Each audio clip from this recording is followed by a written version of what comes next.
সার্বভৌমত্বে হস্তক্ষেপ, বিনা কারণেই দেশের প্রধানকে, রাষ্ট্রের প্রধানকে এবং একটি মতবাদের প্রধানকে হত্যা করা, একটা স্বাধীন রাষ্ট্রের প্রেসিডেন্টকে তুলে নিয়ে গিয়ে জেলে পুরে দেওয়া, এক ভয়াবহ বিশ্ব। আমরা যারা কিছুটা পুরনো মানুষ, কিছুটা বলবো কেন, পুরনো মানুষই, আমরা বেড়ে উঠেছি গণতান্ত্রিক একটা ব্যবস্থার মধ্য দিয়ে, চিন্তার মধ্য দিয়ে।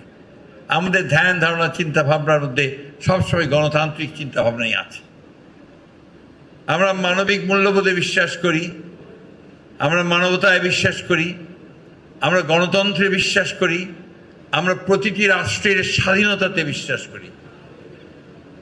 এই মানুষগুলো আমরা এখন অত্যন্ত কষ্টে আছি। চতুর্দিককার অবস্থা দেখে আমরা কেমন যেন হতাশ হয়ে পড়ছি। বাংলাদেশও ঠিক একইভাবে অস্থিরতার মধ্য দিয়ে আমরা এগিয়ে চলেছি। আল্লাহর কাছে হাজারো শুকরিয়া জানাই যে আল্লাহ তার অশেষ রহমতে বাংলাদেশের মানুষ এখনো সঠিক সিদ্ধান্ত দিতে বিচলিত হয় না, দ্বিধা করে না।